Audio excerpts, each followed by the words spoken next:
Here, I'm looking at, here's another one. I'm working with the Lighthouse and Maritime Museum and looking into shipwrecks and keepers, many of whom who were pilots. Any suggestions on searching for information on maritime pilots who guided the ships around Cape Cod? So my database really looks at vessels. It doesn't look at individuals. So some of the genealogy resources can actually be very useful for searching for information about not well-known historical individuals. Family search, find my past, ancestry, all of these. I think they can be great places to learn more about specific individuals, whoever they are, regardless of whether or not they're connected to you. So that is where I would actually suggest searching if the interest is in the people rather than the vessels. Okay. We have a couple of questions about Canadian vessels. Will you be adding more Canadian content to the website? I live in New Brunswick and I have been researching a lot of vessels that have serviced or wrecked in Canadian waters. Absolutely. There's things like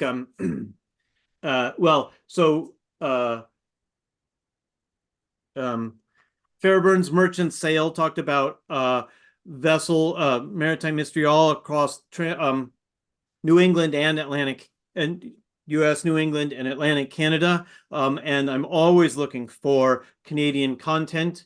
If you go to the Ship Index page, you can go see all of the resources that are in the database. It's actually, we just show 100 resources per page, which means that there's a lot of, it takes a couple of pages to a fair bit to get through them. But so I'll just go randomly to page 8, say, and see if I find any. Okay, so there's Canada's fighting ships, the ships of Canada's Naval Force, Canadian Coast Guard Fleet, Canada's Marine Services. I am always looking to add more Canadian content. If anybody who's here sees knows of a book that has a lot of useful content and it's not in here, I would love to know about it.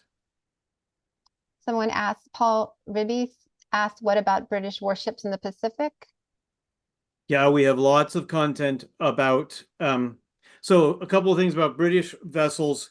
The Navy Records Society, as you're probably aware, has been publishing primary documents in British naval history for the last 120 years or so. They've published a lot on World War II, of course, as well. And whenever they have published content, I have taken those indexes, the indexes to those resources. Remember, I'm not taking the full content of anything because it is all covered, protected by copyright, and I don't have the resources to manage full text content there. But I can tell, it is acceptable, is legal, and it's within the spirit and the letter of the law to take the index only and put part of the index into my database here. So most Navy Records Society volumes are included in the database. There's also the can't remember the name of it right now, but in the US, the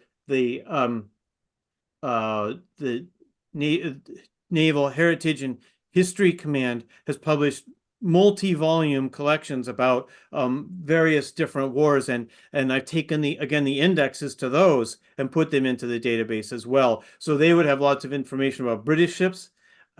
Just recently, I was looking at this remarkable collection of British, basically Foreign Office documents.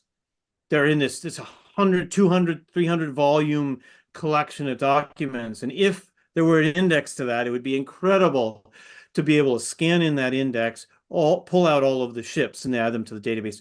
Haven't found that yet. And as far as passenger lists go, can you search? So looking in here can be pretty useful. It's a good place to start to narrow down to passenger lists here, but you can also, that is another place where, if you're looking for a passenger list, I can tell you where some of these passengers exist. If you're looking for an individual passenger, you're far better off going to one of the genealogy databases. It's much faster. They have so many more people and so much more technology and so much more content, and they are really focused on people. I'm really focused on the boats.